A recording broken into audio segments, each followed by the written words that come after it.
Hi, Good morning. Paul. How Hi, are you? I'm fine, thanks. It's great to finally meet you, even if it's virtually. Likewise. I've heard great things and I'm excited to do this. Thank you. Thank you so much for taking the time to join me today. Yeah. When I envisioned the Mastering CS, Candid Leader Insights, this is how the series is called. I picture it just like this, a casual chat between professionals, almost as we were having a cup of coffee, Yep. and relaxed and real. So this is all about. Great. All good, and we can go ahead. Great. Uh, so to kickstart our discussion and speaking about journeys, I want to ask you if you had to capture your journey into a CS leadership in just 3 words, what would they be? Completely by accident would be the phrase I use. I certainly did not set out in my career to necessarily become a leader that works with CS. I mean, I think growing up, I wanted to be a firefighter or something more common like that. So my journey to this has certainly been by accident, but a delightful one. Speaking of beginnings, and by all means, when I was little, I wanted this to be a guest. I This was my desired job because everybody was treated nice and we had cookies. So that was Yep. my desired job. I want to be a guest. But speaking of beginnings, this year my daughter transitioned to a new kindergarten. And there was a mix of excitement, eagerness, and a little bit of unknown for her. And I was thinking that it's kind of like the journey of a new CSM. And reflecting on that, either from your experience or someone you've observed, who you've been working with, what do you think should be the initial focus for a new CSM in their 30 days? The most important thing for a CSM, and this is, I think, true for every person joining a company, is to learn the space, learn the product, learn how it works, learn how your customers think about it. A lot of the more tactical stuff of when do we do EBRs and how do we think about outreach, right? Like there's all the mechanical things that those can come with time. You can teach somebody how to do those things or when to click the button. But that mindset and that curiosity of, do I want to learn about how this all works and like why do we as a company exist? If I'm a CSM in my first 30 days, that's the question I'm ultimately going to try to answer. And it's one where the journey is the destination. I don't know that you're necessarily going to find one single answer to that question, but just trying to immerse yourself in what the product is that you sell or what the thing is that you do. The sooner you build an appreciation for that as a foundation, everything else starts to be easier because you have a strong background to build on. Moving past that first month, let's say inch towards the 60-day mark. What's the next big step or shift you believe they should focus on? I would start to say that's when you think about, okay, starting to engage the customers that you are serving and your book of business or the role you're going to be doing more on an execution day-to-day level, starting to understand who your customers are, right? And what's the context? Like how are each of them using the product or your solution in different ways? And there's probably going to be some overlap in some themes and trends that you can pull out, which is great. And a lot of them might have like edge cases or some extra history that trying to learn how to empathize and catch up to where they are in the relationship relative to your company, that will serve you well too. It is not, I don't think it's a expectation that customers will have that you're going to know the ins and outs and you're going to be totally caught up on the relationship in the first 60 days or even 6 months, but showing that you care and showing that you're trying to figure out everything that's gotten you to the point and them to the point that they're at. The sooner you try to understand that, once you have that foundational knowledge of what you do, right? How is someone using it and how have they gotten here? To me, that's step 2, right? And then you start to build more confidence and be more comfortable with starting to add value to them. But I think you have to learn where they are and how they got there. You mentioned step 2, so now I'm going to ask you also the step 3 because I want to provide to our audience a 30, 60, 90 days blend. Hence the questions. So when we are reaching the 90th day, what milestones or accomplishments would they be looking for to make sure that they are on track and they are moving the needle for the business that they were hired in. Starting to do, I'd say that's where the training wheels should start to come off. In that third month, maybe they're actually having customer facing calls themselves, or maybe they are starting to look proactively and listen. Oh, we have a new feature coming out that I'm hearing about in marketing. Oh, I think this customer might benefit from it. So getting those gears turning and spending the first couple months like catching up to present day. But I'd say 60 to 90 days, that's in that third month where you'd hope to start to see the gears turning forward, seeing them execute on some things by themselves and just really start to settle into what the role is going to look like. The thing that I feel separates like good CSMs from great CSMs in that time is, again, are they starting to connect dots and look at other things happening in the business and almost interpreting and inferring, oh, I think this might solve the problem that one of my customers has. People who can start to be on offense and are comfortable kind of looking for what comes next.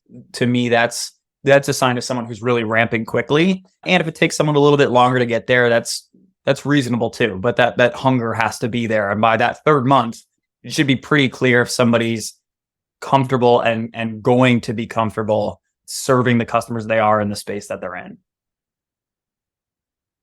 I somehow always found that sometimes the biggest growth comes from those little hiccups or misconceptions we have early on. Are there any common ones you've noticed CSMs might have in this initial phase? Yeah, there is all of the internal documentation, your CRM, right? There might be a written down history or a narration of like why a customer came to you and why they picked you over someone else. And that information may be accurate to the time, but if that customer's been with you for 2 years, right? Their business has changed. Their use cases have changed. The people using the tool have probably changed. So it is important to lean on all of the documentation and all of the stuff that tells the story that exists before you get there, and keep an open mind and actively listen to your customers to try to understand, read between the lines. So maybe what's changed since then, or have there been assumptions that others in the business have made about, oh, they're really just looking to solve X, but maybe you hear them mention Y or Z. So it is certainly good to spend your time doing your homework on the things that are written down and that and have some of that extra space and keep an open mind to the things that you can hear about your customers, because you have a fresh set of eyes and a fresh perspective that frankly no one else in your company has, which is a great advantage. So being able to listen and actively kind of shape your own story a little bit and understand your own color and flavor on how you think about your customers and what they're doing. That's something where if a great CSM pushes themselves to be more open-minded like that, you see that payoff. You mentioned earlier about a lot of documentation. And I know that every time when you start in a new company, there's a lot of information that you need to absorb. And I often find myself overwhelmed of the information. How do you prioritize? Even in the role of a CSM, which from my perspective, he is in the central of everything. And he has multiple stakeholders that he needs to serve. From where do you start in your first 3 months? Yeah, the first place I'd start is in the product. The sooner you build that product knowledge and that just underpinning appreciation for what it is, what you do, all that, to me, the sooner you build that, the better. And the more that compounds and pays off, and every other day that goes by. So I would start with, I want to be in the product. And if I'm a new CSM, I want to really learn how this product works. I want to learn what doesn't work about it and just try to immerse myself in this tool so that when I go to talk to anybody, I actually can empathize a bit more with the things that they're trying to get done. Once I have that foundational product knowledge, I do think getting okay, what's the story we're telling here? What's the narrative? What's from a product marketing side or from a sales side, like help a new CSM kind of immerse themselves in that story, because then anything they do and talk to customers about, you can start to view it through that lens. Okay, I get they're using the tool in this way, but the problem they're really trying to solve is this other thing, right? That may be hard to quantify, maybe more of an emotional pain. So foundational, like learn how to use the product, technical knowledge, then more of the storytelling piece is kind of the part two. And then part three, like that's when I'm probably going more into like the CRM or looking at the onboarding tools that are using so I can really learn my specific book of business. But if you try to learn that too fast and you just start saying, okay, customer X is doing this and customer Y is doing that, they're renewing next month. Like you can get by with that stuff, but that's pretty surface level. There's really this deeper appreciation that starting with how do I use this tool? How do I think about this story in this company? Doing those two things first, and then spending time in your CRM or really learning the tactical piece of what you're doing. To me, that's a good way to ramp. It's very interesting because usually there are a lot of articles that say CSM should align with sales. And based on the talk that you made, the way I read it is first is product, then it's a combination of product marketing, and last but not least, it's okay. Now that I understand, now it's the moment in which I go deeper into the handover between sales and customer success. And a very interesting talk you made.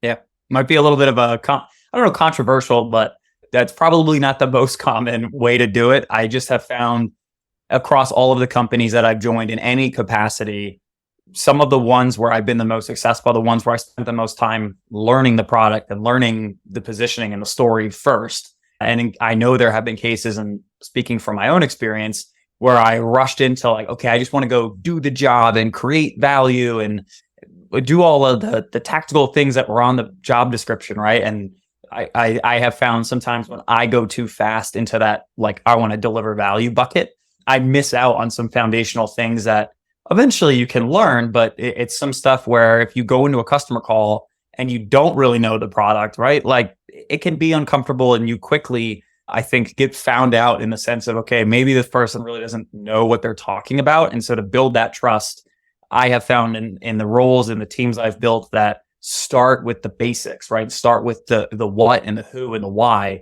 Even if it takes a little bit longer to like really ramp to full, to like a full in seat up and running role, it's worth it.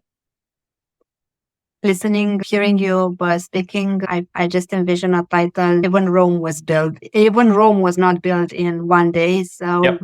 I think the 30, 60, 90 days or allocating at least 3 months to know all the nitty-gritty details will basically pay off medium and long term. We often rush into proving to our bosses, to our colleagues that we were the right person, and we usually neglect, I would say, this part.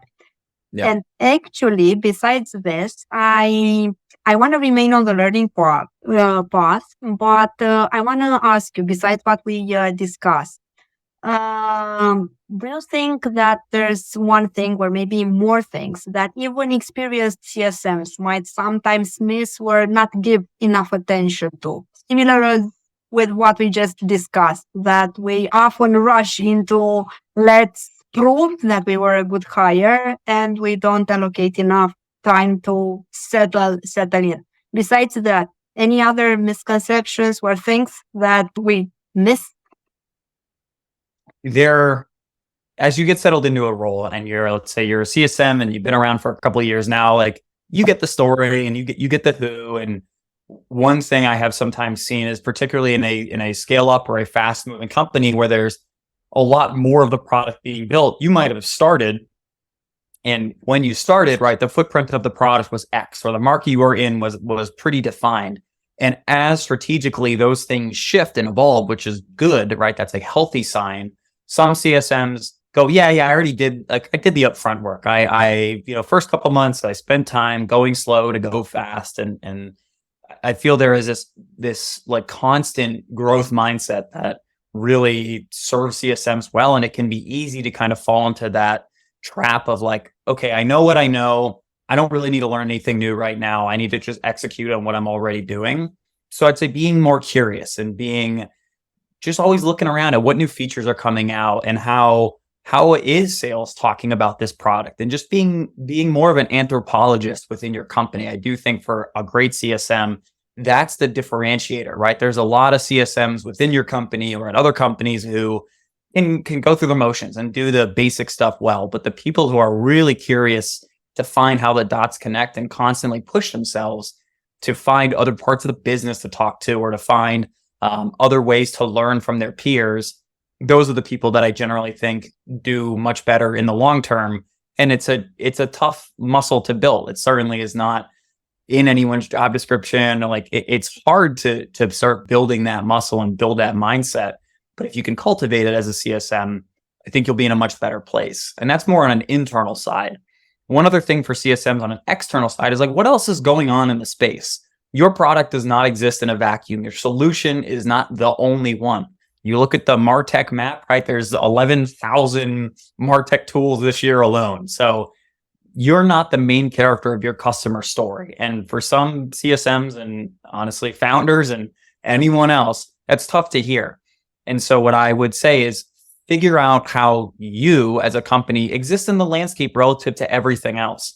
What are your competitors doing? How can you look a little bit externally to follow what they're up to and see, are they talking about things differently? Are they starting to do some stuff different that might be relevant to the conversations you have with your customers?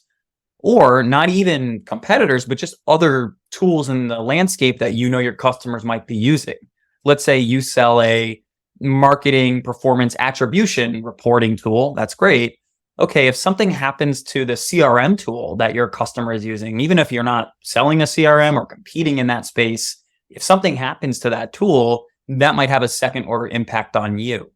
And so for CSMs, being able to look internally to be curious, but bringing that same curiosity externally as well. I'm just saying, what else is kind of happening in this space, and finding ways to share that internally and share that with customers. That's the stuff, again, that shows you care and goes the extra mile, especially in a world where SaaS products in particular are pretty commoditized. Like this SaaS tool for everything, and there's a bunch of SaaS tools for everything. So the software itself, yes, you have cool bells and whistles and features, but that can't be the thing that really differentiates you long term. There's the old expression of, we don't remember what people say, we remember how they made us feel. And so I think that's true from a CSM side, is if you can differentiate yourself on that white glove, really VIP experience, that's the kind of thing that, again, you might have to push yourself to get to as a CSM. And if you do that, the score works itself out. I want to ask you, what do you feel about mistakes? Because usually everyone is afraid of mistakes, and we don't take the good sides out of it. In my case, I usually were the best lessons I've learned were from mistakes. So I'm not afraid of actually mistaken or fail in some cases. What's your point on this? What's your experience with mistakes in general? Mistakes with clients in CS, general in business. Yeah, you learn or you miss the lesson. That's the way I put it. And I didn't say you win or you miss the lesson, right? You learn or you miss the lesson. I try to find something in everything I do, the highs, the lows, the times things went great, the times I botched something. There's always a lesson there to take forward. So I would say, as a CS leader, or as honestly, any leader within a company, creating that space where it's okay to make mistakes. It's okay to screw something up, right? If you don't mess something up, you're frankly not trying enough. Growth teams will talk about experiments, and a good growth team only succeeds with their experiments 30% of the time. So 70% of the time, it didn't go the way they thought it would. That doesn't mean that experiment teams are bad or growth teams are bad. It means you're trying stuff and learning. So from a CS side, that applies just as much. It's okay and it's good to try new things. And so long as you have a feedback loop with yourself for that learning mindset, and you have good coaching and good mentors and leaders, and there's a great culture around, hey, we're all doing our best. We're all doing our best, and that's the best we can do. And we're going to make mistakes, and we're going to learn and move forward. Creating that type of atmosphere will move a business faster, right? You might go 2 steps forward and take 1 step back. But on the flip side, if it's a culture where people are scared and it's rigid, and if I make one mistake, like that's it, you're not going to take 2 steps forward. You might only take 1 step forward. So there's certainly this, how do you build a culture where over the long term you do better, things move faster, and you learn a lot quicker. Having that mindset and that framework of like, it's all right that things will go wrong. It's not if things go wrong, it's when they go wrong and when we make mistakes. So I certainly welcome and cherish when people are willing to try something and it's something that inherently is outside their comfort zone. And sometimes it doesn't go the way we had hoped. The framework I also try to give is, let's not make the same mistake twice, right? So like, I have messed up an uncountable amount of things over my career. I try not to make those same mistakes twice. I try to take the lesson from everything that went well, it didn't go well, and bring that forward. And if you try to improve little bits at a time and one lesson at a time, again, that compounds. And so trying to create an atmosphere in which other CSMs and people in your company feel that same psychological safety and sense of trust, those are the teams that win. Very good advice. Very, very good. I'm comparing this with the CSM job of actually the job of the parents who are basically raising the kids, and trying to basically help them develop, accepting that they are making mistakes. Let them make mistakes, because this is how they are actually developing and growing. Learning how to think, right? Exactly. Learning how to think. I feel that the CS world, and not necessarily, actually the world in which we are living, is constantly changing and developing, and it's a fast moving thing around us. How do we make sure that we stay up to date with everything that comes up, with the trends, with the tools, with everything? How do we make sure that we aren't losing trends, momentums? What's your recommendations for CSMs that are actually entering, but not necessarily, maybe also for the leaders themselves? Learning to separate the signal from the noise is a very helpful skill. And it is only a skill I feel you can develop and hone and refine after you go through it a bunch, right? So I remember early in my career, I would hear about like a new competitor or new technology, and you just run 100 miles an hour. You drop what you're doing and you fire drill and go right towards whatever that new shiny thing is. And oftentimes there's something to be learned there. And there's like, oh, okay, that's a cool technology, right? But eventually, like, trends are trends and fads are fads. And so eventually, if you spend way too much time on the shiny new thing, you can lose competencies or like lose some of the proficiency you have in the core stuff that made you really good in the first place. Now, every time and every trend that you're a part of and every cycle you go through where that's the hot new thing, it gets easier to hone and refine your own core as to what really matters and what's like, oh, that's cool, but that's not really going to impact us for a couple of years. Or, okay, look, I don't think this technology, NFTs probably don't make any sense for me to spend a lot of time on. And that's a gut sense that just takes time to refine. So it's certainly, I think, the being curious, being an anthropologist, just being on the lookout for like, what is coming next? What are people talking about? Both within your company, within your team, even just within your industry, right? That is all very good and valid to just be curious about what's going on. And again, there's internal ways to try to learn more, and then there's external stuff. So both are important. Trying not to drown yourself as a CSM in all that new stuff. To your point, there is so much happening. If you look on Product Hunt on any given day, right, there's dozens of new tools that could do X and solve for Y, and that's all well and good. Learning to really tighten your blinders on like, okay, there's a lot of cool stuff out there that's worth a little bit of my time. What are the few things that are really worth a lot of my time? And leaning on other people to help validate some of those things. Yes, you might think generative AI, right now that's the hot tool. I personally think that's a really long-term sustainable trend versus more of like a trendy, flashy thing that's going to fade away. But that doesn't mean that I unilaterally am going to drop what I'm doing and just go work on that, right? I'm probably going to be talking to other departments and other customers and really try to like figure out what my perspective on that is more long-term. And I think CSM, it's not all up to you to decide what's the trend that, you should drop everything and run towards. It's good to keep your ears open. It's good to listen, and through the conversations and through the osmosis of what you're doing in your job, you eventually will start to pattern match and find those trends. And it's okay, especially early in your role or in your career, you may not have that intuition, that sense yet. And that's all right. That's where you should be. But to be self-aware of it and to say, okay, this trend, wow, that really made me excited. Just knowing that you're going to go through those motions and knowing that stuff's going to evolve and new releases from your competitors are going to scare you. Like knowing that that's what to expect means that every time it happens, it feels less scary because you have more of a framework to fall back on and more of that intuition that you build. So it's one of those stay the course, remain curious, and things work out. Staying on the topic of, I would say, challenges, what do you think is one of the biggest challenges that CSMs do face on their day-to-day jobs in the current ecosystem that they are acting? One of the hardest things for CSMs is trying to give every customer special love, right? Every customer is different. They don't have one size fits all problems. They are in different geographies and different industries, and like everything is different, right? The one thing they might have in common is that they're paying you for a tool or a solution.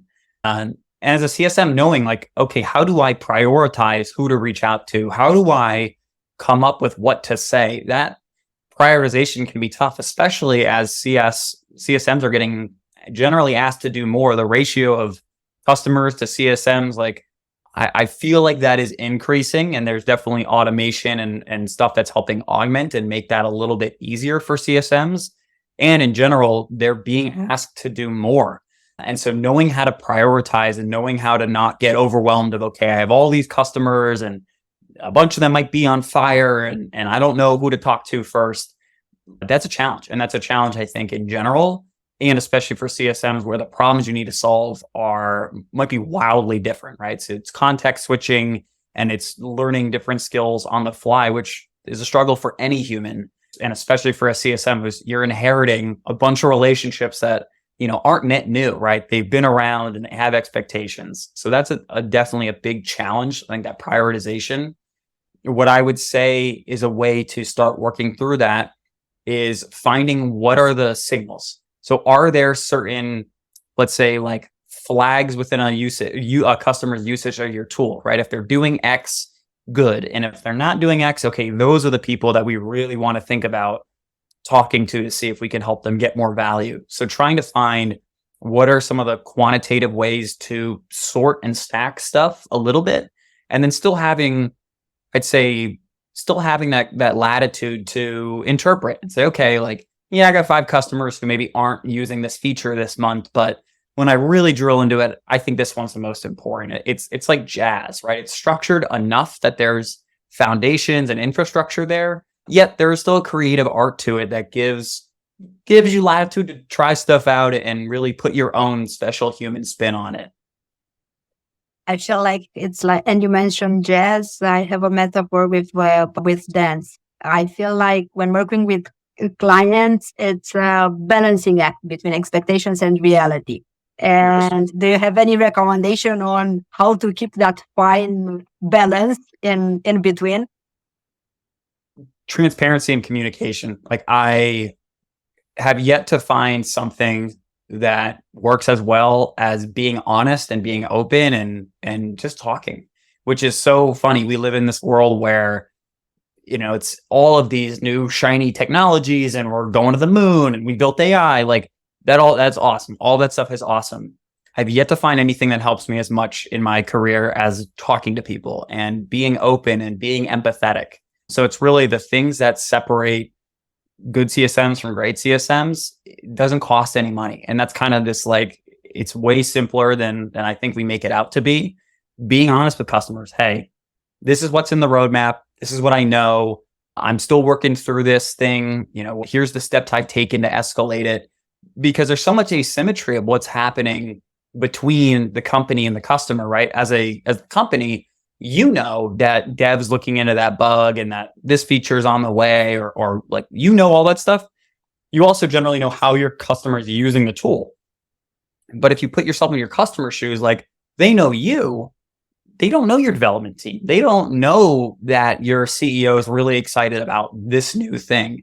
And so there's a lot of asymmetry. And the best way to break down those barriers is just to be as transparent as you can and communicate as best you can and not assume that your customer is going to know any of this internal stuff, because there's no way that they can. Again, you're not the main character of their story, and that's totally fine. So don't assume that your customer is going to have read every blog post and knows all of the industry trends as deeply as you do. If you can be the messenger to help communicate that stuff and translate it and break it down and say, here's what it means for you, here's what I can do for you, being open like that and talking like that adds a lot of value and frankly builds a lot of trust, which for a CSM is probably the most important thing you can do. And it doesn't cost any money to do that. Even with all the communication in the world and even with trust that you are trying to build, there are situations in which the CSM and the client are like water and oil. That's simply the way it is. How do you overcome those situations? Well, not necessarily how do you overcome it. What do you do when basically everything is not working? There's an exercise I like to do, and it works well when you're in person with a colleague or with a customer, just someone that you find you're just not on the same page with. And rather than sit across from them at a table, I like to sit side by side with them and to look at a whiteboard or an imaginary point on the wall and say, it's us versus the problem.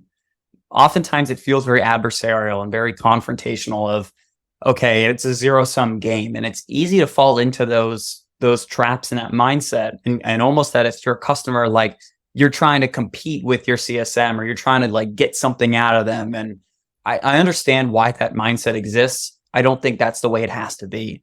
And so really trying to orient in a relationship, hey, it's us versus this problem, right? You want to solve for X. I want to help you solve for X. Let's find some common ground and find things that we have in common. And I think generally if you start there and can really spend whatever time it takes to build that core and that shared understanding and shared respect, the other problems may not get solved, but it certainly will be easier to navigate them when there's at least a shared, okay, I might be annoyed this feature's taken a while to come, but I really trust that this person's doing everything they can. I find, again, that goes back to the communication piece and just trying to calibrate and listen openly does go a long way. And to frame it as it's not me versus you, it's us versus the problem. I found that an effective way to kind of reboot and reset relationships where maybe it hasn't gotten off to the start we had hoped, or maybe it's not trending the way we had hoped. You can't do that every single time something goes wrong, but I do think that's a card that CSMs can have up their sleeve of like, look, let's reboot, let's rethink about this from a fresh perspective, and let's start over. I think there's a power in saying that and just saying, hey, I think we should start over. I think we should rewind a little bit. I find generally people, particularly in a business context where the incentives should align, are open to that. And sometimes we just need someone to say it to get us out of this very rigid, callous business shell. And remember, we're people. And I find, especially in a CSM role, that works more often than not. We started the discussion about the collaboration and about teams. We've been talking about the way we interact. I want to zoom into building customer success teams. And I want to ask you, when you are building your team, when you are recruiting, what are the most important things, the most important traits you are looking that are non-negotiables? If it's not this, most probably it's not a hire. What are your things? Yeah. The things I look for are things that are really hard to communicate on paper. And that's tricky in a world where this certification, that software tool, it's great, but like anybody can learn any tool in my mind. And so it's the intangibles. It's a growth mindset, right? Is this somebody who likes to learn things? Is this somebody who is curious about stuff? Being coachable and saying, hey, like I recognize I am a mere mortal human doing my best, and there are going to be things I need to work on. Trying to look for people who, again, are just curious. Like to me, those are the types of intangibles that really go a long way. People with an ownership mindset and a mentality of they're a CSM, right? And they should have the same perspective and the same investment or interest in the company as the founders. Like people who have those types of intangible skills and that mindset, to me, those are the people that I like to hire and I see do well, because you can teach someone how to click the buttons. You can teach someone how to say it in a certain way, but you can't teach people to care. And so finding people who are learn-it-alls and they really like to try new things and are comfortable being on this journey of growth and self-discovery and want to succeed. It's those things where if you have those, come work for me, come work with me. And if you don't have those, I think inherently you'll hit a ceiling. And that's not to say people can't do their job well and punch in and punch out. I'm not advocating for, a grind mentality that's unsustainable. But if that internal passion's not there, I think you can only go so far. I like to find the people who have that hunger and just want to be good and want to go on a great journey, because we'll go there together. Now I have to ask you, how do you test this in an interview, in a discussion? Because that's the difficult part. And I'm asking genuinely as a hiring manager, how do you test this out? The growth mentality, the attitude. Yeah, I ask a lot of questions and I try to elicit stories from people, because the storytelling, I think it's easy to phone in like, oh, I'm prepared for the one line answer of, what's your biggest weakness, right? Like it's too easy, I think, as a candidate to like anticipate some of those questions and come up with like the really captured one line response. Like there's a place for that. I try to spend more time understanding, okay, tell me about a time when X, or like, how do you think about blah? Or what was the last new thing you learned, right? Tell me about the last time you changed your mind on something and why. I try to ask these questions that, again, are really hard to capture with bullet points on a resume or in a LinkedIn profile. And I try to just ask open-ended questions that give me insight into the person's mind. The thing is, they're not trick questions. They're not loaded questions. I don't necessarily there's not one specific answer that's like the right answer, but it's more the way in which they approach answering that question. If you see the gears turning in their head, or you see them get excited about what they're talking about, or even just feeling comfortable, I think that body language and that, I don't know, you can feel that sense when you have a good conversation. And it's on the hiring manager to know ahead of time, okay, what are the things I'd like to hear and the types of approaches I might want to hear. Because that way, when you go into that conversation with a candidate, it can be more open-ended and just have more flow to it. There's certainly tangible technical things you might want to test them on or understand. Hey, have you worked in X industry? And totally valid. I do try to know what my really, really tactical, tangible, quantifiable things are. Make sure those competencies are there. And I spend most of the time just trying to understand who this person is, especially if you're trying to hire for someone that you hope can grow and be around for a long time and be on the journey with you for a big chapter of their career. You got to know that the long-term mindset is there. Solving for things short-term, and can you do this job today? That's important. Can you do what this job could be over the next couple of years? To me, those are the more important perspectives to understand. One more thing in regards to the team, because you mentioned about how to recruit. I am recently watching Formula One Drive to Survive, and I noticed the importance of keeping the team united and basically create that cohesion and have that tone of balancing and everything. How do you make sure that your team is driving towards the same objective and not working one against each other, which I saw it a lot in Formula One teams? I have yet to get into F1 as much as I should, and so I think that's next on my list, and maybe we can talk more about all the good racing stuff there. What I generally will do, and this I'd say is a newer appreciation for me, is the storytelling component.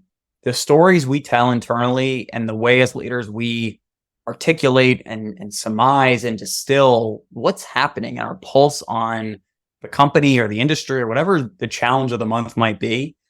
The ability to tell one story that a team can get behind and rally behind. As humans, inherently, we like storytelling and we do really well. We are really receptive as creatures to stories being told. And it's easy for us to let stuff kind of like seep into our brains, and then we internalize stories really well. So I try to find the right times to tell those stories. Okay, if there's a big release coming out, what's the narrative, right? What's the hero's journey as to why this thing is happening? And leave it open-ended enough that, again, people can interpret it and bring it into their own work and understand for themselves how it is going to impact them. Overall, though, finding the storytelling, that's one thing leaders across industries and across disciplines, right, don't do enough, is telling that story. There's a lot of, okay, I wrote a Google Doc, and like, that's great. That's one artifact, but that's not compelling. That's not emotional. That doesn't get people to believe and trust in all of those deeply rooted things that inherently you need as a leader to really get anywhere. So I would say I've started to find more of an appreciation for that storytelling and say, okay, yes, there's a lot of stuff going on. And if you have one-on-one conversations with your team or other people in the business, you get part of the story, but that comes at the risk of that game of telephone where everyone's heard different things. And there may not be a shared truth and a shared perspective of like, how are we doing? What do we got to focus on this month? And so that's, I feel, your role as a leader is to give clarity for that stuff and to storytell and find a way to articulate it's us versus this problem. Again, that seems to work pretty well. And if you can create what's the enemy, maybe the enemy is the competitor you're trying to beat out on deals, or the enemy is the economy is a little tough right now and you got to help customers through it. Just finding what that story is and learning how to tell it in an authentic way, that will do more to build cohesion and unity within your teams than any pizza party or any token gesture. I feel it's the giving people purpose that pays off. That really does. I want to remain on that tone and wrap up our conversation with your favorite quote, book, or even a mentor in the CS world that basically guided you. What would that be? It doesn't need to be and, it can be or. So quote, book, or CS leader that inspired. A quote that I take with me a lot, and I, at the start of the pandemic and the start of COVID, I said it pretty ironically. I would say every day is a gift. And I would say it as kind of like a throwaway thing and just, this sucks, rolling it together. Every day is a gift. And I'd say it pretty ironically. And lo and behold, I said it long enough, I started to actually believe it. And so I find this philosophy to be true in my professional life, in my personal life. Like, every day is a gift. Every day is a chance to learn something and to get better in some way, particularly in a CS environment where you always need to be learning and there's always things that are going to go right and go wrong. And frankly, a lot of it's not really within your control. You're kind of at the mercy of the winds and the tides. And as a CSM who's sitting between all that stuff, it's easy for your ship to be kind of blown around in the sea. So what I try to do is come back and say, okay, every day is a gift. Let me focus on what I can control and let me learn to separate things that are external that are happening to me. And then how do I respond to those things? And trying to keep that mindset has really helped me in all facets of my life, because a lot of stuff's not something you can change necessarily, but you can always change how you respond to it. And to me, it always comes back to this: every day's a gift. Be grateful that there's another opportunity to learn something and to get better in some way. And maybe that way is through adversity and a challenge. But if you get through it, you're going to be better off for it. So that's a mindset that started off ironically, and I started saying it sarcastically, and for better and worse, it has really seeped into my brain, and I got to say, it's changed my life. So never thought I'd be one of those rosy one-liner optimist people, but here we are, and I think I'm better for it. That's awesome. And your quote actually reminded me of something that I've learned a few years back. I was in Miami at the conference. We are sitting at the hotel. We're waiting for the taxi to go and install the booth and everything. And we were talking with one of the people working at the hotel. And he was saying the following thing: every day above the ground is a great day. So, and it stuck to me and we repeated it. And now it basically your coach reminded me of that. Yeah. And in that note, I want to say thank you for taking the time to discuss with me. It was indeed a pleasure, and definitely will keep and stay in touch. I'm grateful that I met you and we had this conversation. Thank you very much. Until next time. Until next time. Bye, Con. Bye.